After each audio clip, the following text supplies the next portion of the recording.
ലോകത്തെ ഏതു സൃഷ്ടിയെയും മനുഷ്യന് ജയിക്കാൻ കഴിയും. എന്നാൽ മനുഷ്യനാകുമ്പോൾ മനുഷ്യനെ ജയിക്കാൻ ഒരു സൃഷ്ടിക്കും സാധ്യവുമല്ല, ആർക്കും സാധ്യമല്ല, മലക്കുകളാണെങ്കിൽ പോലും.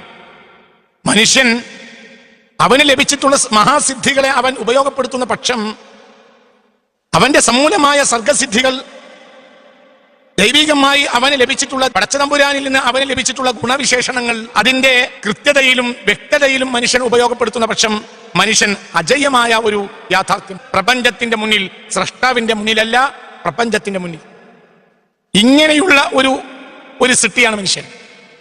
അപ്പോൾ താൽക്കാലികമായ ഒരു ഓർമ്മപ്പെടുത്തൽ മനുഷ്യന് മതിയാവില്ല. മനുഷ്യന്റെ ഗ്രാഹ്യത എന്ന് പറയുന്നത് അത് സമുന്നതമാണ്. മനുഷ്യന്റെ സിദ്ധിയോ അതും സമുന്നതമാണ്. മനുഷ്യന്റെ മനസ്സ് അതിരുകൾക്കപ്പുറമാണ്. മനസ്സിന് അതിരിടാൻ കഴിയുന്ന ഒരു പ്രത്യേകമായ ഒരു സംവിധാനം ഇന്ന് വരെ മാനവന് വരെ കണ്ടെത്താൻ കഴിഞ്ഞിട്ടില്ല. അത്രയും അത് സമുന്നതമാണ്.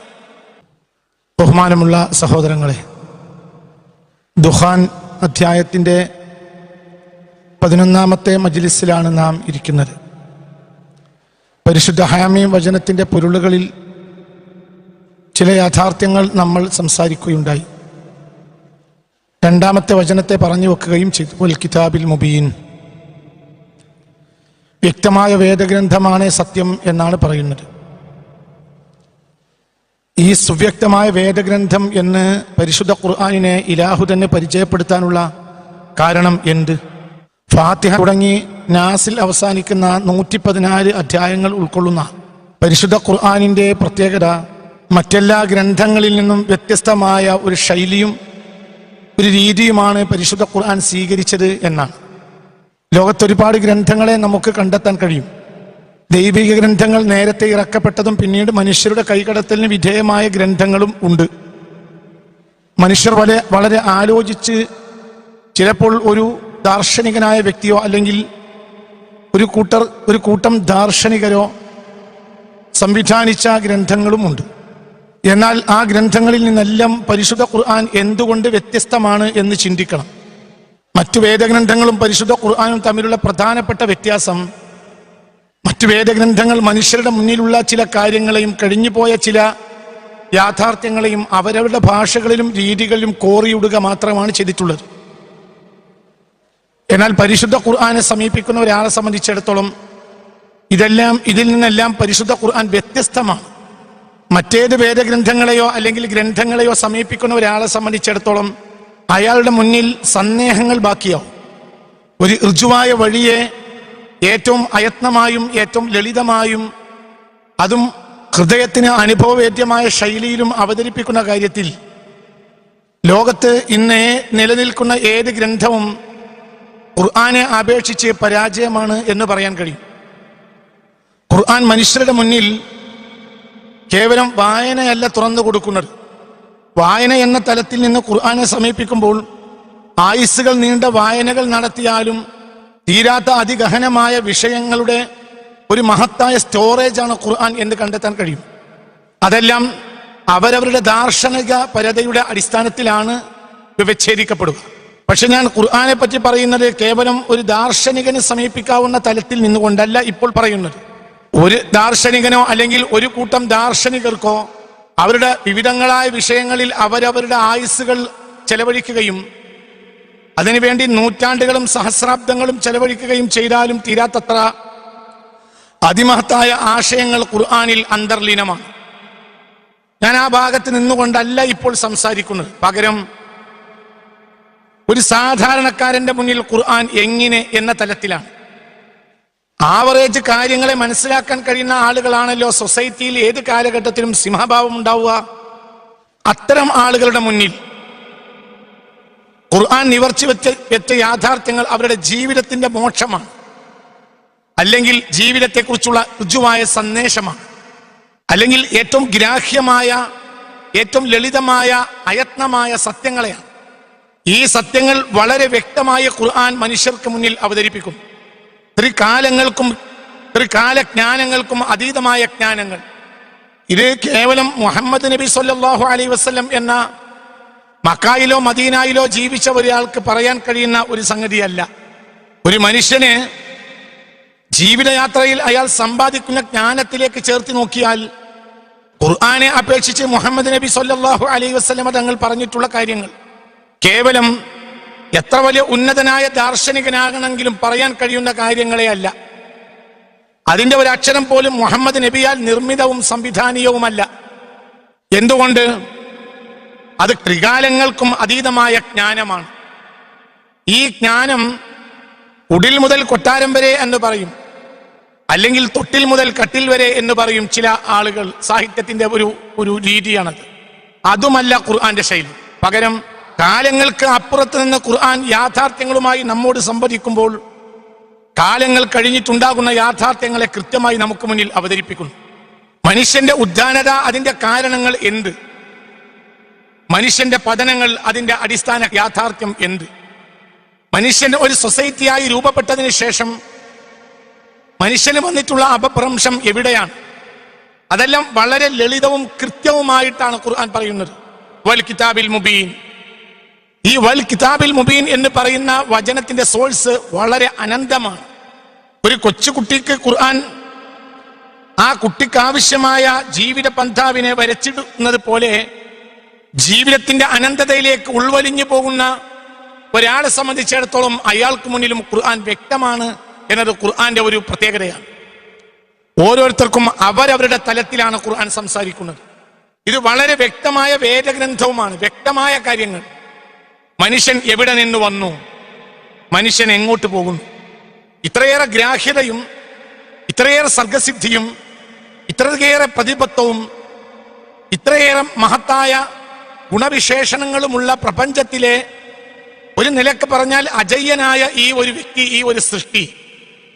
അജയ്യൻ എന്ന് പറയുമ്പോൾ അത് ആപേക്ഷികമാണെങ്കിൽ പോലും ഒരു കൃത്യമായ റീഡിങ്ങിൽ നിന്നുകൊണ്ടാണ് മനുഷ്യനെ ഞാൻ അജയ്യൻ എന്ന് പരിചയപ്പെടുത്തിയത്. എന്തുകൊണ്ട്? ലോകത്തെ ഏതു സൃഷ്ടിയെയും മനുഷ്യന് ജയിക്കാൻ കഴിയും. എന്നാൽ മനുഷ്യനാകുമ്പോൾ മനുഷ്യനെ ജയിക്കാൻ ഒരു സൃഷ്ടിക്കും സാധ്യവുമല്ല, ആർക്കും സാധ്യമല്ല, മലക്കുകളാണെങ്കിൽ പോലും. മനുഷ്യൻ അവന് ലഭിച്ചിട്ടുള്ള മഹാസിദ്ധികളെ അവൻ ഉപയോഗപ്പെടുത്തുന്ന പക്ഷം അവന്റെ സമൂലമായ സർഗസിദ്ധികൾ ദൈവികമായി അവന് ലഭിച്ചിട്ടുള്ള പടച്ചതമ്പുരാനിൽ നിന്ന് അവന് ലഭിച്ചിട്ടുള്ള ഗുണവിശേഷണങ്ങൾ അതിന്റെ കൃത്യതയിലും വ്യക്തതയിലും മനുഷ്യൻ ഉപയോഗപ്പെടുത്തുന്ന പക്ഷം മനുഷ്യൻ അജയ്യമായ ഒരു യാഥാർത്ഥ്യം പ്രപഞ്ചത്തിന്റെ മുന്നിൽ, സ്രഷ്ടാവിന്റെ മുന്നിലല്ല, പ്രപഞ്ചത്തിന്റെ മുന്നിൽ. ഇങ്ങനെയുള്ള ഒരു സൃഷ്ടിയാണ് മനുഷ്യൻ. അപ്പോൾ താൽക്കാലികമായ ഒരു ഓർമ്മപ്പെടുത്തൽ മനുഷ്യന് മതിയാവില്ല. മനുഷ്യന്റെ ഗ്രാഹ്യത എന്ന് പറയുന്നത് അത് സമുന്നതമാണ്. മനുഷ്യന്റെ സിദ്ധിയോ അതും സമുന്നതമാണ്. മനുഷ്യന്റെ മനസ്സ് അതിരുകൾക്കപ്പുറമാണ്. മനസ്സിന് അതിരിടാൻ കഴിയുന്ന ഒരു പ്രത്യേകമായ ഒരു സംവിധാനം ഇന്ന് വരെ മാനവന് വരെ കണ്ടെത്താൻ കഴിഞ്ഞിട്ടില്ല. അത്രയും അത് സമുന്നതമാണ്. ഇങ്ങനെയുള്ള മനുഷ്യൻ, ആ മനുഷ്യന് അവൻ ഏതു തലത്തിൽ നിന്നാലും സാധാരണക്കാരനാകാം, ജ്ഞാനിയാകാം, അതീന്ദ്രിയ ജ്ഞാനിയാകാം, ദാർശനിക പരതയുള്ള മഹാവ്യക്തിയാകാം, മഹാചിന്തകനാകാം, ആരുമാകാം. ഇനി പ്രപഞ്ചത്തിന്റെ ഉൾപ്പൊരുളുകൾ അറിഞ്ഞിട്ടുള്ള സൂഫിയാകാം, വലിയാകാം, അതിനേക്കാൾ വലിയ ആളാകാം. ആര് തന്നെയായാലും ഖുർആൻ അവർക്ക് മുന്നിൽ വ്യത്യസ്തമായ നിലയിൽ നിന്നുകൊണ്ട് സംസാരിക്കുകയാണ്. ഒരാളോട് ഖുർആൻ പറയുന്നത് മറ്റൊരാൾക്ക് മനസ്സിലായിക്കൊള്ളണം എന്നില്ല. എന്നാൽ ഒരു ലെയറിൽ നിന്നുകൊണ്ട് സംസാരിക്കുമ്പോൾ ആ ലെയറിലുള്ള ആളുകൾക്കെല്ലാം അത് സുവ്യക്തമാണ്. സൂഫികൾ ഖുർആൻ തുറക്കുമ്പോൾ സൂഫികളുടെ ഭാഷയിൽ ഖുർആൻ സംസാരിക്കുന്നുണ്ട്. അത് സൂഫികൾക്ക് വളരെ വ്യക്തമാണ്. സാധാരണക്കാരൻ ഖുർആൻ തുറക്കുമ്പോൾ സാധാരണക്കാരന് മുന്നിൽ ഖുർആൻ വളരെ വ്യക്തമായ ആശയങ്ങളെ തുറന്നു വെക്കുന്നുണ്ട്. ഒരു നിലക്കും ഒരു ദുർഗ്രഹതയും അതിലില്ല. ഈ വൽ കിതാബിൽ മുബീൻ എന്ന് പറയാനുള്ള കാരണം ഓരോ തട്ടുകളിലുള്ള മനുഷ്യനും അത് മുബീനാണ് എന്നതാണ്. എല്ലാവർക്കും ഖുർആൻ മുബീനാണ്. ശാസ്ത്രപടുവിന് ആ ലെയറിലുള്ള ആളുകൾക്ക് അവരുടെ തട്ടിൽ ഖുർആൻ കിതാബുൽ മുബീനാണ്. സാധാരണക്കാരന് അവന്റെ തട്ടിൽ ഖുർആൻ മുബീനാണ്. ശാസ്ത്രകാരന് അവന്റെ തട്ടിൽ ഖുർആൻ മുബീനാണ്. സാഹിത്യകാരന് അവന്റെ തട്ടിൽ ഖുർആൻ മുബീനാണ്. ഭാഷയുടെ നിമ്നോന്നതകൾ അന്വേഷിച്ചു പോകുന്ന ഒരു മഹാഭാഷാ സിദ്ധിയുള്ള വലിയ ഒരു ചിന്തകനെ സംബന്ധിച്ചിടത്തോളം, ജ്ഞാനിയെ സംബന്ധിച്ചിടത്തോളം അയാൾക്കും ഖുർആൻ മുബീനാണ് എന്നല്ല, ഭാഷയുടെയും സാഹിത്യത്തിന്റെയും അതിന്റെ നിമ്നോന്നതകളെ മനസ്സിലാക്കിയെടുക്കുന്നത് പോലും ഖുർആൻ ഒരു സ്റ്റൈലായി വർത്തിക്കുന്നു. പിൽക്കാലഘട്ടത്തിൽ ഭാഷകൾക്ക് പിൽക്കാലഘട്ടത്തിൽ വലിയ വ്യത്യാസങ്ങൾ ഉച്ചാരണങ്ങളിൽ, രീതികളിൽ, എഴുത്തുകളിൽ, ഇങ്ങനെയുള്ള സംവിധാനങ്ങളിലെല്ലാം പിൽക്കാലഘട്ടത്തിൽ വലിയ വ്യത്യാസം വന്നിട്ടുണ്ട്. ഈ 1400 കൊല്ലത്തിനുള്ളിൽ ഭാഷയിൽ വന്നിട്ടുള്ള വ്യത്യാസങ്ങളിലെല്ലാം ഖുർആന്റെ ഒരു സ്വാധീനം ഉണ്ട് എന്ന് കണ്ടെത്താൻ കഴിയും. അത് വളരെ വ്യക്തമാണ്. അപ്പോൾ ഒരു ഭാഷാ ചിന്തകനെ സംബന്ധിച്ചിടത്തോളം അയാൾക്ക് മുന്നിൽ ഖുർആൻ മുബീനാണ്. പ്രകൃതിശാസ്ത്രം അന്വേഷിച്ചു പോകുന്ന ഒരാൾ ഉണ്ടാകാം, അയാൾക്ക് മുന്നിൽ ഖുർആൻ മുബീനാണ് എന്നല്ല, പ്രകൃതി ശാസ്ത്രമാണോ ഖുർആന്റെ പ്രധാനപ്പെട്ട കഥാതന്തു എന്ന് അയാൾ ചിന്തിച്ചു. ഹിസ്റ്ററി അന്വേഷിക്കുന്ന, ഹിസ്റ്ററിയുടെ ചരിത്ര സത്യങ്ങൾ അന്വേഷിച്ചു പോകുന്ന ഒരാളെ സംബന്ധിച്ചിടത്തോളം ഹിസ്റ്ററി പറയാൻ വേണ്ടിയാണോ ഖുർആൻ വന്നത് എന്ന് തോന്നിപ്പോകും. അയാൾക്ക് മുമ്പിലും ഖുർആൻ മുബീനാണ്. ഇങ്ങനെ ഇനി മനോരഥ്യകളെ കുറിച്ച് ആലോചിക്കുന്ന ഒരു മനസ്സിന്റെ ചിന്തകൻ എന്ന് സങ്കല്പിക്കാം. മനോരഥ്യകളുടെ വരുംവരായകളെ കുറിച്ച് ആലോചിക്കുന്ന മഹത്തായ സിദ്ധിയുള്ള ഒരു ചിന്തകൻ എന്ന് മനസ്സിലാക്കാം, അല്ലെങ്കിൽ ഒരു ഭിഷക്വരൻ. അയാളുടെ മുന്നിലും ഖുർആൻ മുബീനാണ്. എന്തുകൊണ്ട്? മനസ്സിനെ ഇത്രയേറെ മനോഹരമായി വായിക്കാൻ കഴിയുന്ന ഒരു ഗ്രന്ഥം ഖുർആൻ പോലെ മാനവ ചരിത്രം കണ്ടിട്ടില്ല. ഇനി സത്യാസത്യ വിവച്ഛേദനങ്ങളാണെങ്കിലോ അത് അന്വേഷിച്ചു പോകുന്ന ഒരാളുടെ മുന്നിലും ഖുർആൻ മുബീനാണ്. ഇനിയും ഇതൊന്നും അല്ലാത്തൊരു താഴേക്കടയിലുള്ള ഒരാളുണ്ട്. അയാൾ ആരാ? അയാൾ ചിന്തയ്ക്ക് വേണ്ടി ഖുർആൻ ഉപയോഗിക്കുന്നില്ല, അയാൾ ഗ്രാഹ്യതയ്ക്ക് വേണ്ടി ഖുർആൻ ഉപയോഗിക്കുന്നില്ല, അയാൾ സർഗസിദ്ധികളുടെ മഹത്തായ കൊള്ളൽ കൊടുക്കലുകളെ കുറിച്ച് പഠിക്കാനും ഖുർആൻ ഉപയോഗപ്പെടുത്തുന്നില്ല. പകരം അയാൾ മന്ത്രം നടത്തുന്ന ഒരാളാണെന്ന് സങ്കല്പിക്കൂ. അയാൾക്ക് ആവശ്യം ഖുർആൻ മന്ത്രത്തിനാണ്. എങ്കിലും വളരെ വ്യക്തമാണ്, ഒരേ സമയത്ത് അത് മന്ത്രമാണ്, അതേ സമയത്ത് അത് തന്ത്രമാണ്, എല്ലാമാണ്. അങ്ങനെ ഉണ്ടാവുമോ ഒരു ഗ്രന്ഥം? അങ്ങനെ ഉണ്ടാവുമോ ഒരു ഗ്രന്ഥം? ജീവിതത്തിൽ ഖുർആൻ അല്ലാത്ത സംസാരിക്കാത്ത ചില ആളുകളെ ചരിത്രം പറഞ്ഞിട്ടുണ്ട്. അവർ ഏത് കാര്യത്തിലും കൂട്ടുകാരോട് പോലും ഖുർആൻ കൊണ്ട് മറുപടി പറയും. ആയുസ് മുഴുവനും ഖുർആൻ കൊണ്ട് സംസാരിച്ച ചില ആളുകളുണ്ട്. അവരുടെയൊക്കെ ചരിത്രമുണ്ട്. നമ്മൾക്കത് ഒരു അപസർപ്പക കഥ പോലെ ഒരു പക്ഷെ തോന്നാമെങ്കിലും അത്തരം ആളുകളുടെ വ്യക്തമായ ചരിത്രങ്ങളുണ്ട്. അവർ ജീവിതത്തിൽ ഖുർആൻ അല്ലാതെ സാധാരണ സംസാരങ്ങളിൽ പോലും ഖുർആൻ അല്ലാതെ സംസാരിച്ചിട്ടേയില്ല. അങ്ങനെയുള്ള ആളുകളും ഉണ്ട്. അവർക്കും ഖുർആൻ മുബീനാണ്. ദൈനംദിന കാര്യങ്ങളിൽ പറയാനുള്ള കാര്യങ്ങളെല്ലാം അനുദിനം ഓരോ അനുനിമിഷം ഖുർആനിൽ നിന്ന് അവർക്ക് ലഭിക്കുന്നു. അങ്ങനെയുണ്ട്.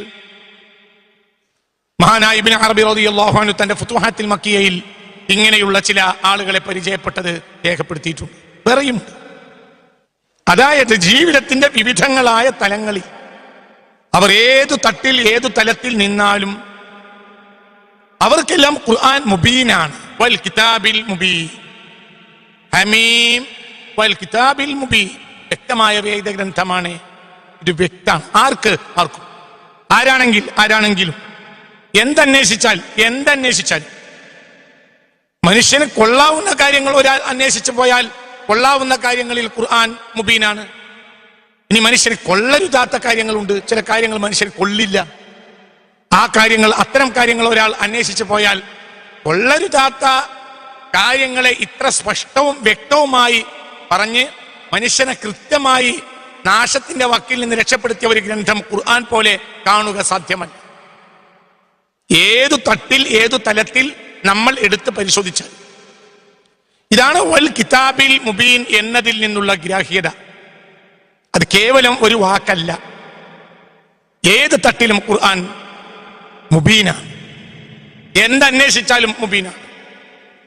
യുദ്ധങ്ങളെ അന്വേഷിക്കാം, സമാധാനങ്ങളെ അന്വേഷിക്കാം, യുദ്ധത്തിലെ പരാജിതരെ അന്വേഷിക്കാം, വിജയികളെ അന്വേഷിക്കാം, അവർക്കിടയിലുള്ള വ്യത്യാസത്തെ അന്വേഷിക്കാം.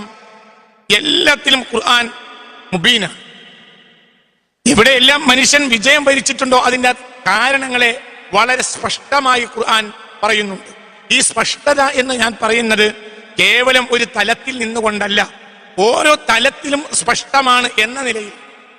അതായത് എനിക്കെന്റെ അളവിൽ, നിങ്ങൾക്ക് നിങ്ങളുടെ അളവിൽ, ശാസ്ത്രകാരന്റെ അളവിൽ, സാഹിത്യകാരന്റെ അളവിൽ, ചിന്തകന് അവന്റെ അളവിൽ, അതീന്ദ്രിയജ്ഞാനിയായ സൂഫിക്ക്, താപസന്, മഹർഷിക്ക് അവരുടെ അളവിൽ, അവരവരവരുടെ അളവിൽ. പിന്നെ ഈ മുബീൻ എന്ന സ്വരം ഒരു തലത്തിൽ നിന്ന് മറ്റൊരു തലത്തേക്ക് പോകുമ്പോൾ അതേ ലെയറിൽ മറ്റൊരു തലത്തിൽ മുബീൻ അല്ലാതെ വന്നേക്കാം. ഉദാഹരണം, സാധാരണക്കാരന് മനസ്സിലാവുന്നത് ചിന്തകന് മനസ്സിലാവും. അതേ സമയത്ത് ചിന്തകന് മനസ്സിലാകുന്നത് സാധാരണക്കാരന് മനസ്സിലായിക്കൊള്ളണം എന്നില്ല. അപ്പോൾ ഒരേ സ്വരം അതിന്റെ മഹാ അർത്ഥതലങ്ങൾ രണ്ടു പേർക്കും ഒരുപോലെ മതിയാവില്ല. സാധാരണക്കാരന്റെ തലം ദാർശനികന് മനസ്സിലാകാം. പക്ഷേ പ്രശ്നം എന്താണ്? സാധാരണക്കാരന്റെ തലം ദാർശനികന് മനസ്സിലാകുമെങ്കിലും ദാർശനികന് അത് വിരസമായിരിക്കും. എന്തുകൊണ്ട്? അതിലേക്ക് ഏറ്റവും ലോക്കലായ വർത്തമാനം പോലെ ദാർശനികന് തോന്നിയേക്കാം. അതേ സമയത്തോ ദാർശനികന് മനസ്സിലാവുന്ന കാര്യം സാധാരണക്കാരന് തീരെ മനസ്സിലാകാതെയും വന്നേക്കാം. ഇവിടെ ഖുർആൻ എടുത്ത് നമ്മൾ പരിശോധിച്ചാൽ ദുർഗ്രഹമായ ഒരു ഏരിയയും ഉണ്ടാവില്ല. ഞാനീ പറയുന്നതിന്റെ അർത്ഥം മുത്തശാബിഹത്തായ ആയത്തുകൾ ഇല്ല എന്നല്ല. അത് ആ നിലയിൽ അനിവാര്യമായത് കൊണ്ടാണ്. ചില കാര്യങ്ങൾ അതിലും അതിൻ്റെതായ അളവുകളുണ്ട്. ചില കാര്യങ്ങൾ അவ்விதം സാധാരണക്കാരനെ ഉദ്ദേശിച്ചല്ലാതെ പറഞ്ഞ കാര്യങ്ങൾ ഉണ്ട്. അർത്ഥതലങ്ങൾ എല്ലാവർക്കും ഗ്രാഹ്യമാകേണ്ടതല്ലാതെ പറഞ്ഞ കാര്യങ്ങളുമുണ്ട്. ഉദാഹരണം ഏതുപോലെ? നമ്മൾ മുന്നിൽ നിൽക്കുന്ന ഹമീം പോലെ തന്നെ ഹമീം എന്നതിന്റെ അത്യുദാത്തമായി അതിന്റെ ഉൾപ്പൊരുളുകൾ സാധാരണക്കാരനോ മറ്റോ അറിഞ്ഞോളണമെന്നില്ല. എന്നാൽ ഒരു കുത്തുബിനെ സംബന്ധിച്ചിടത്തോളം, വിലായത്തിന്റെ പരമോന്നത ഭാവം നേടിയ ഒരു മഹാനായ മനുഷ്യനെ സംബന്ധിച്ചിടത്തോളം അത് ദുർഗ്രഹവുമല്ല.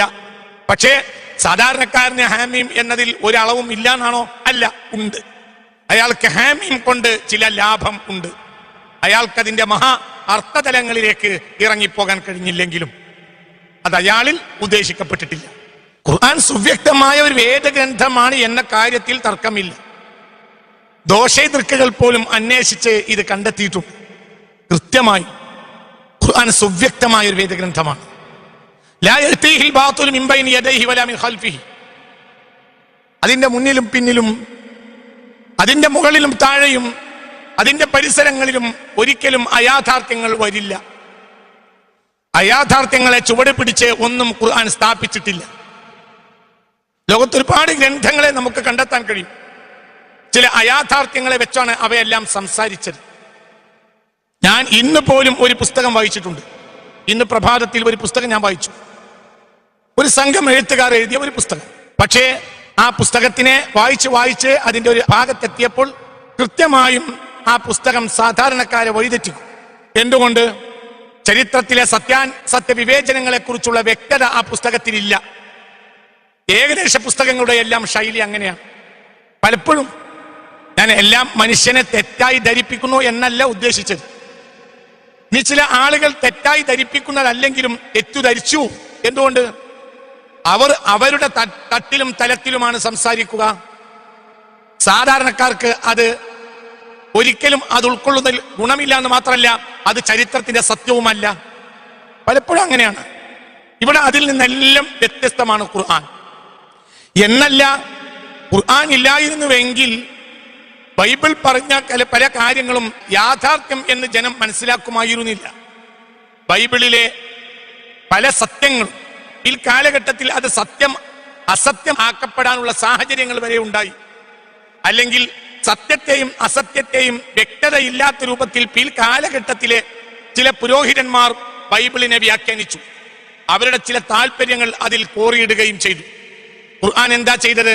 ഖുർആൻ വ്യക്തമായി ഈ മഹത്തായ സിദ്ധിയെ വ്യക്തമായി ലോകത്തിന് നൽകി. ബൈബിൾ അടിസ്ഥാനമായി വന്ന കേന്ദ്രം ഏതാണോ അവിടെ നിന്നാണ് തോറ വന്നിട്ടുള്ളത്, അവിടെ നിന്നാണ് സബൂർ ഗ്രന്ഥം വന്നിട്ടുള്ളത്, അവിടെ നിന്ന് തന്നെയാണ് ഖുർആനും വന്നിട്ടുള്ളത്. എന്താണ് ആ 3 വേദഗ്രന്ഥവും ഖുർആനും തമ്മിലുള്ള വ്യത്യാസം?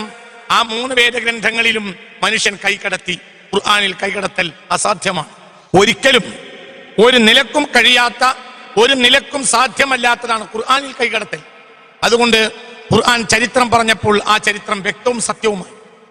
ഖുർആൻ സുവ്യക്തമായ സത്യത്തിന്റെ ഭാഷയിൽ തന്നെ സംസാരിച്ചു. അത് ഖുർആൻ തന്നെ വ്യക്തമായി പറയുകയും ചെയ്തു. ആർക്കും ഇതിൽ അയാഥാർത്ഥ്യം ചെയ്യാം. ഇപ്പോഴും ചകഞ്ഞുകൊണ്ടിരിക്കുന്നവരുണ്ടല്ലോ. എന്നിട്ട് എന്താണ് അവർ നേടുന്നത്? ഒരുപക്ഷെ അസൂയ, ഒരുപക്ഷെ മുസ്ലിം സമുദായത്തോടുള്ള അടങ്ങാത്ത ഒരു കലിപ്പ്, അല്ലെങ്കിൽ വൈരാഗ്യം, അല്ലെങ്കിൽ ചില ദുഷ്ടമായ മനസ്സ്, ഇതെല്ലാം ഖുർആനെ വികലമാക്കാനുള്ള ചിന്ത, ഖുർആനിൽ വൈകല്യങ്ങളെ കണ്ടെത്താനുള്ള പ്രേരണ ഈ ദുഷ്ട മനസ്സ് അവർക്ക് നൽകുന്നു. എന്നിട്ട് അവർ ആയുസ് മുഴുവനും ഖുർആനിന്റെ മുന്നിൽ തപസ് ചെയ്യുന്നു. എന്നിട്ട് എന്താണ് അവർക്ക് ലഭിക്കുന്നത്? ഒന്നും കിട്ടൂല. ഒന്നും അവർക്ക് കിട്ടാനില്ല എന്ന് മാത്രമല്ല, ഒരു സദസ്സിന്റെ മുന്നിൽ അവർ വഷളാവും. എന്തുകൊണ്ട്? അവരെന്തൊക്കെ കെട്ടിപ്പൊക്കി വന്നാലും അതെല്ലാം ഖുർആന്റെ യാഥാർത്ഥ്യത്തിന്റെ മുന്നിൽ ചീട്ട് കൊട്ടാരം പോലെ, ചില്ല് കൊട്ടാരം പോലെ തകർന്ന് തരിപ്പണമോ. എന്തുകൊണ്ട്? ഖുർആൻ അത്ര വലിയ സത്യമാണ്. അതാണ് ഈ വൽ കിതാബിൽ മുബീൻ എന്നതിന്റെ പിന്നിലുള്ള യാഥാർത്ഥ്യം. ഇത് ഖുർആൻ തന്നെ പറയുന്നത് നിങ്ങൾ നോക്കൂ. അങ്കബൂത്ത് അധ്യായത്തിന്റെ 49-ാമത്തെ വചനം, ബൽ ഹുവ ആയാത്തും ബയ്യിനാത്തും ഫീ സുദൂരിൽ ലദീന ഊതുൽ ഇൽം വമാ യജ്ഹദു ബിആയാതിനാ ഇല്ലൽ ളാലിമൂൻ. ഈ വേദഗ്രന്ഥം വ്യക്തമായ വചനങ്ങളാണ്. ഫീ സുദൂരിൽ ലദീന ഊതുൽ ഇൽമ, വിജ്ഞാനം നൽകപ്പെട്ടവരുടെ ഹൃദയങ്ങളിൽ സന്നിവേശിപ്പിച്ചിട്ടുള്ള, നിക്ഷേപിച്ചിട്ടുള്ള അതിമഹത്തായ സിദ്ധിയുള്ള ദൃഷ്ടാന്തങ്ങളും വചനങ്ങളുമാണ്. ബൽ ഹുവ ആയാത്തും ബയ്യിനാത്തും, ബൽ ഹുവ ആയാത്തും ബയ്യിനാത്തും, വ്യക്തമായ വചനങ്ങൾ, വ്യക്തമായ ദൃഷ്ടാന്തങ്ങൾ, വ്യക്തമായ വചനങ്ങൾ. വമാ യജ്ഹദു ബിആയാതിനാ ഇല്ലൽ ളാലിമൂൻ, അക്രമികളല്ലാതെ നമ്മുടെ വചനങ്ങളെ നിഷേധിക്കുകയില്ല, നമ്മുടെ ദൃഷ്ടാന്തങ്ങളെ നിഷേധിക്കുകയില്ല. ഇവിടെ ഈ ളാലിമൂൻ എന്ന് പറയുന്ന വാക്കിനെ ഒന്നുകൂടെ ഗൗരവമായി ആലോചിക്കൂ. വമാ യജ്ഹദു ബിആയാതിനാ ഇല്ലൽ ളാലിമൂൻ, അക്രമികളല്ലാതെ നമ്മുടെ വചന ദൃഷ്ടാന്തങ്ങളെ ഒരിക്കലും നിഷേധിക്കുകയില്ല. ഇവിടെ അക്രമികൾ ആരാണ്? ഇത് മഹത്തായ അവന്റെ സ്വന്തം കാര്യങ്ങളെ കുറിച്ചുള്ള യാഥാർത്ഥ്യങ്ങളാണ്. ഇത് നിഷേധിക്കുക വഴി അവൻ അക്രമം ചെയ്യുന്നത് അവനോട് തന്നെയാണ്. പിന്നെ അവൻ ഉൾക്കൊള്ളുന്ന പ്രപഞ്ച സത്യങ്ങളോടും, പിന്നെ അവന്റെ തന്നെ ചരിത്രങ്ങളോടും, അല്ലെങ്കിൽ അവന്റെ പ്രപിതാമഹന്മാരോടും, അല്ലെങ്കിൽ യാഥാർത്ഥ്യങ്ങളെ ചുമന്ന് ചരിത്രത്തിൽ വന്നിട്ടുള്ള ധാർമ്മികമായ മനുഷ്യനെ ഏൽപ്പിച്ചിട്ടുള്ള വസ്തുതകളോട്, അതിനെല്ലാം മനുഷ്യൻ ഇവിടെ ആക്രമിക്കുകയാണ്. എന്തുകൊണ്ട്? ഇതിനേക്കാൾ വലിയ ഒരു പൊരുളില്ല. ഈ പൊരുളിൽ അധിഷ്ഠിതമാവാത്ത ഒന്നുമില്ല. ആരെല്ലാം ഖുർആനെ നിഷേധിക്കുന്നുവോ അവൻ അക്രമിയാണ്. എന്തുകൊണ്ട്? ഖുർആൻ ഇന്ന് വരെയുള്ള മനുഷ്യന്റെ അന്വേഷണത്തിൽ പകരം വെക്കാനില്ലാത്ത സത്യമായത്. അല്ലെങ്കിൽ ആരെങ്കിലും പറയട്ടെ, ഇന്ന് വരെയുള്ള മാനവ ചരിത്രത്തിൽ ഖുർആൻ പറയുന്ന കാര്യങ്ങൾ അയാഥാർത്ഥ്യമാണെന്ന് തെളിയിക്കാൻ ഒരാൾക്കും കഴിഞ്ഞിട്ടില്ല. അപലചപലങ്ങളായ ചില വാഗ്ധോരണികളെ പറ്റിയല്ല ഞാൻ പറയുന്നത്. വസ്തുനിഷ്ഠമായി അത് തെളിയിക്കാൻ, വ്യക്തമായി തെളിയിക്കാൻ കഴിഞ്ഞിട്ടില്ല. ഖുർആൻ പറയുന്നത് മാനവ ചരിത്രത്തിന് വിരുദ്ധമാണ്, അല്ലെങ്കിൽ യാഥാർത്ഥ്യങ്ങൾക്ക് എതിരാണ് എന്ന് ചൂണ്ടിക്കാണിക്കാൻ ഇന്ന് വരെ ഒരാൾക്ക് കഴിഞ്ഞിട്ടില്ല. എന്തുകൊണ്ട്? ഖുർആൻ അത്രയും വലിയ സത്യവും യാഥാർത്ഥ്യവുമാണ്. അപ്പോൾ ഒരാൾ ഖുർആനെ നിഷേധിക്കുക വഴി അയാൾ ആയിത്തീരുന്നത് എന്താണ്? അയാൾ അക്രമിയാവും.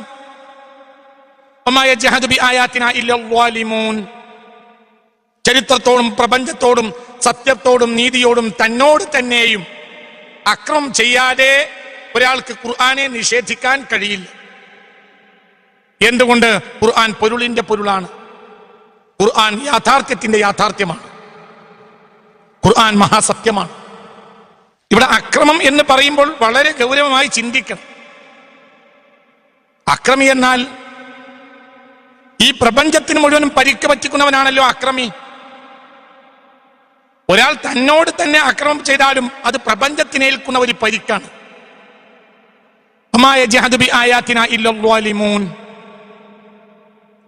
ഒരാൾ ഖുർആനെ നിഷേധിക്കുക വഴി ഈ പ്രപഞ്ചത്തിന് തന്നെ പരിക്കേൽപ്പിക്കുകയാണ്. യാഥാർത്ഥ്യത്തെ അയാൾ ആക്രമിക്കുകയാണ്, സത്യത്തിനെ പരിക്കേൽപ്പിക്കുകയാണ്. ഇത് അത്രയും വ്യക്തമായ സത്യവും യാഥാർത്ഥ്യവുമാണ്. ആർക്കും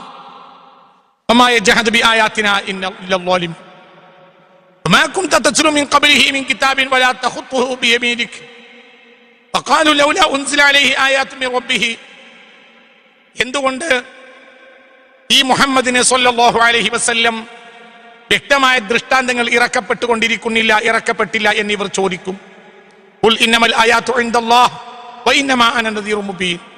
എല്ലാ ദൃഷ്ടാന്തങ്ങളും സർവേശ്വരനായ അല്ലാഹുവിൻ്റെതാണ്. ഞാനൊരു മുന്നറിയിപ്പുകാരൻ, വ്യക്തമായ മുന്നറിയിപ്പുകാരൻ മാത്രം. അവലം യക്ഫിഹിം അന്നാ അൻസൽനാ അലൈക്കൽ കിതാബ യുത്ലാ അലൈഹിം. അവർക്ക് മേൽ പാരായണം ചെയ്യപ്പെടുന്ന ഈ വചനങ്ങൾ തന്നെ അവർക്ക് ദൃഷ്ടാന്തമായി മതിയായില്ലേ? ഇതൊരു മനുഷ്യന് പറയാൻ കഴിയുമോ എന്ന് ഉൾസാരം. അവലം യക്ഫിഹിം, അവർക്ക് മതിയായില്ലേ, അന്നാ അൻസൽനാ അലൈക്കൽ കിതാബ്, ഈ മഹാവേദഗ്രന്ഥത്തെ അങ്ങയുടെ മേൽ നാം ഇറക്കിയത് തന്നെ യുത്ലാ അലൈഹിം, അത് അവർക്ക് മേൽ പാരായണം ചെയ്യപ്പെട്ടുകൊണ്ടേയിരിക്കുന്നുവല്ലോ. എന്തുകൊണ്ട് സാധാരണക്കാരുടെ കൂട്ടത്തിൽ ജീവിച്ച മക്കായിൽ അല്ലാഹു സുബ്ഹാനഹു വ തആല വഹീ കൊണ്ട് മഹാ തൗഫീഖ് നൽകിയ സാധാരണക്കാരുടെ ജനത്തിന്റെ വിജ്ഞാനത്തിനപ്പുറമൊന്നും തന്റെ ചെറുപ്പകാലത്ത് നേടിയെടുക്കാനാവാത്ത ഒരു മനുഷ്യൻ എന്ന് മാത്രമല്ല, ആ ജനത്തിന്റെ നടുവിൽ ഉമ്മിയായ ഒരു മനുഷ്യൻ, മാതാവിൽ നിന്ന് ലഭിച്ച കേവലമുള്ള കാര്യങ്ങളല്ലാതെ ഒന്നും അറിയാത്ത ഒരു മനുഷ്യൻ, മുഹമ്മദ് സ്വല്ലല്ലാഹു അലൈഹി വസല്ലം. ആ മനുഷ്യനാണ് പ്രപഞ്ചത്തിന്റെ മഹാസത്യങ്ങൾ വിളിച്ചു പറയുന്നത്. ഇന്ന് വരെയും മനുഷ്യന് കണ്ടുപിടിച്ചെത്താൻ കഴിയാത്ത യാഥാർത്ഥ്യങ്ങൾ. അവലം യക്ഫിഹിം, അവർക്ക് മതിയായില്ലേ, അന്നാ അൻസൽനാ അലൈക്കൽ കിതാബ യുത്ലാ അലൈഹിം, അവർക്ക് മേൽ പാരായണം ചെയ്യപ്പെട്ടുകൊണ്ടിരിക്കുന്ന ഒരു വേദഗ്രന്ഥം അങ്ങേക്ക് നാം ഇറക്കി തന്നത് തന്നെ. അതിനേക്കാൾ വലിയ ദൃഷ്ടാന്തം എന്താണ്? സൂര്യനെ പടിഞ്ഞാറ് ഉദിപ്പിച്ച് കാണിക്കുക എന്ന ദൃഷ്ടാന്തത്തേക്കാൾ വലുതല്ലേ ഇത്? അതൊരു കേവലം കൗതുകം മാത്രമല്ലേ? ചന്ദ്രനെ പിളർത്തിയത് ഒരു ദൃഷ്ടാന്തം തന്നെ, പക്ഷെ അതൊരു കൗതുകമല്ലേ? പക്ഷെ ഇതങ്ങനെയാണോ? ഇത് വ്യക്തിപരമായും കുടുംബപരമായും സാമൂഹികമായ തലത്തിലും പ്രാപഞ്ചിക തലത്തിലും എല്ലാ നിലയിലും മനുഷ്യന്റെ പ്രശ്നങ്ങൾക്ക് മുന്നിലുള്ള വളരെ കൃത്യവും വ്യക്തവുമായ സമൂലമായ പരിഹാരമാണ് എന്നിരിക്കവേ ഇതാണല്ലോ സത്യത്തിൽ ദൃഷ്ടാന്തം. ഈ മഹാദൃഷ്ടാന്തമായി ഈ വേദഗ്രന്ഥം അങ്ങേക്ക് ഇറക്കി തന്നുകൊണ്ടിരിക്കുകയും അത് സദാസമയവും അവർക്ക് മേൽ പാരായണം ചെയ്യപ്പെട്ടുകൊണ്ടിരിക്കുകയും ചെയ്യുന്നു എന്നത് അവർക്ക് പോരെ? അവർക്ക് മതിയായില്ലേ? ഇന്ന ഫീ ദാലിക ലറഹ്മതൻ വദിക്റാ ലിഖൗമി യുഅ്മിനൂൻ, സത്യത്തിൽ വിശ്വസിക്കുന്നവരെ സംബന്ധിച്ചിടത്തോളം അത് മഹത്തായ ഉത്ബോധനവും അള്ളാഹുവിന്റെ മഹാകാരുണ്യവും അനുഗ്രഹവുമാണ്. ബഹുമാനപ്പെട്ട പരിശുദ്ധ ഖുർആൻ സൂറത്ത് അങ്കബൂത്തിന്റെ 49, 50, 51 വചനങ്ങളാണ് ഞാൻ നിങ്ങളുടെ മുന്നിൽ പാരായണം ചെയ്തത്. ഖുർആൻ കൃത്യമായും വ്യക്തമായ വേദഗ്രന്ഥമാണ്. ആർക്കും ഏതുതരം പഠനത്തിലും സാഹിത്യത്തെ പുരസ്കരിച്ചു പഠിക്കാം, ഖുർആൻ വ്യക്തമാണ്. വിവിധങ്ങളായ ശാസ്ത്രശാഖകളെ പുരസ്കരിച്ചു പഠിക്കാം, അവിടങ്ങളിലെല്ലാം ആ തലങ്ങളിലെല്ലാം ഖുർആൻ വ്യക്തമാണ്. മഹാജീനിയസുകൾക്ക് കണ്ടെത്താൻ ശ്രമിക്കാം, അപ്പോഴും ഖുർആൻ അവർക്കും വ്യക്തമാണ്. അവർക്ക് മുകളിൽ ഇനിയൊരു തട്ടുണ്ടെങ്കിൽ ആ തട്ടിലുള്ള ആളുകൾക്കും നോക്കിക്കാണാം, അവിടെയും ആ തട്ടിലും ഖുർആൻ വ്യക്തമാണ്. ചില ഗ്രന്ഥങ്ങൾ സാധാരണക്കാർക്ക് ഉൾക്കൊള്ളാൻ കഴിയുന്നത് വലിയ ആളുകൾക്ക് അതിലൊന്നും ഉണ്ടാവില്ല. വലിയ ആളുകൾ മാത്രം ഉൾക്കൊള്ളുന്ന ചില ഗ്രന്ഥങ്ങളുണ്ട്. ആ ഗ്രന്ഥങ്ങൾ താഴെക്കടയിലുള്ള ആളുകൾക്ക് അത് മനസ്സിലാവുകയുമില്ല. ഖുർആൻ അങ്ങനെയല്ല. ഖുർആൻ ഏതൊരു മനുഷ്യനും സുവ്യക്തമായ ഗ്രന്ഥമാണ്. ഏതു തട്ടിൽ നിന്ന് ആലോചിച്ചാലും, പക്ഷേ ഏതൊരു തട്ടിൽ നിന്ന് ആലോചിക്കുമ്പോഴും ഇതാണ് അതിന്റെ അവസാനത്തെ തലം എന്ന് ഒരാളും പറയരുത്. എന്തുകൊണ്ട്? അതിന്റെ മുകളിലുള്ള തലത്തിൽ അവിടെയും ആ തട്ടിൽ അവിടെയും ഖുർആൻ വ്യക്തമായിരിക്കും. ഇന്ന് വരെ കണ്ടെത്തിയവർക്കെല്ലാം ഖുർആൻ വ്യക്തമാണ്. ഇനി ഇന്ന് വരെ കണ്ടെത്താത്ത ചില യാഥാർത്ഥ്യങ്ങൾ നാളെ കണ്ടെത്താം, അവിടെയും ഖുർആൻ വ്യക്തമാണ്. ഖുർആൻ കൈകാര്യം ചെയ്യുന്ന മനുഷ്യന്റെ വിവരക്കേട് എന്നല്ലാതെ, അതാണ് ചില കാര്യങ്ങൾ, ചില വസ്തുതകളെ നമ്മൾ കാലഘട്ടങ്ങൾ അനവധി കഴിഞ്ഞ് മനസ്സിലാക്കുന്ന ചില സത്യങ്ങളെ ഖുർആനിൽ നിന്ന് അഭിതം നമുക്ക് കണ്ടെത്താൻ കഴിയും. അവിടെ എന്താ പ്രശ്നം എന്നാൽ അതെന്തുകൊണ്ട് നേരത്തെ ഖുർആനിൽ നിന്ന് കണ്ടെത്തിക്കൂടാ? കണ്ടെത്താം, പക്ഷേ കൈകാര്യം ചെയ്യുന്ന ആളുകൾ യാഥാർത്ഥ്യവുമായി താദാത്മ്യപ്പെട്ട് ഗൗരവമായി ഇത് പഠിക്കാൻ തയ്യാറായില്ല. എന്നാൽ ആദ്യകാല സ്വഹാബികൾ, താബിഈങ്ങൾ, തബഉ താബിഈങ്ങൾ, ഇന്നത്തെ ആധുനിക ശാസ്ത്രം വികസിപ്പിച്ചെടുത്ത ഒരു കാലഘട്ടം മുസ്ലിം ലോകത്തിനുണ്ടായിട്ടുണ്ട്. ഇന്നത്തെ ആധുനിക ശാസ്ത്രം വികസിപ്പിച്ചെടുത്ത ഒരു കാലം അത് മുസ്ലിം ലോകത്തിനുണ്ടായിട്ടുണ്ട്. കിഴക്കിന്റെയും പടിഞ്ഞാറിന്റെയും ഇടയിൽ മുസ്ലിം ലോകം മധ്യവർത്തികളായി നിലകൊണ്ട ഒരു കാലമായിരുന്നു അത്. അതിനെല്ലാം അവരെ പ്രേരിപ്പിച്ചത് എന്താണ്? ഖുർആൻ. ആ ശാസ്ത്ര സത്യങ്ങൾ പിന്നീട് പടിഞ്ഞാറിൽ ചെന്നപ്പോൾ ഇന്നത്തെ ശാസ്ത്ര പടുക്കൾ എന്ന് വിചാരിക്കുന്നവരുടെ പിതാമഹന്മാർ അവരെ ഭേദ്യം ചെയ്യുകയും ശകാരിക്കുകയും നിരാകരിക്കുകയും ദൈവ നിരാസമാണ് ഈ ശാസ്ത്രത്തിന്റെ ലാഭം എന്ന് പ്രചരിപ്പിക്കുകയും ചെയ്തു. പക്ഷേ ഒരിക്കലും മുസ്ലിം ലോകം അങ്ങനെ ചെയ്തിട്ടില്ല. മുസ്ലിം ലോകം ഒരിക്കലും ഏതെങ്കിലും ഒരു ശാസ്ത്ര സത്യത്തെ നിഷേധിക്കേണ്ടി വന്നിട്ടില്ല. എന്തുകൊണ്ട്? ആ തലത്തിലും തട്ടിലും ഖുർആൻ ഗ്രാഹ്യവും വ്യക്തവും സ്പഷ്ടവുമാണ്. വൽ കിതാബിൽ മുബീൻ, ഹമീം വൽ കിതാബിൽ മുബീൻ. അടുത്ത ആഴ്ച വീണ്ടും കാണാം. റബ്ബന ആതിനാ ഫിദ് ദുനിയ ഹസന വഫിൽ ആഖിറതി ഹസനതൻ വഖിനാ അദാബന്നാർ വഅദ്ഖിൽനൽ ജന്നത മഅൽ അബ്റാർ യാ അസീസ് യാ ഗഫാർ ബിറഹ്മതിക യാ അർഹമർ റഹീമീൻ. അസ്സലാമു അലൈക്കും വറഹ്മത്തുള്ളാഹി വബറകാതുഹു.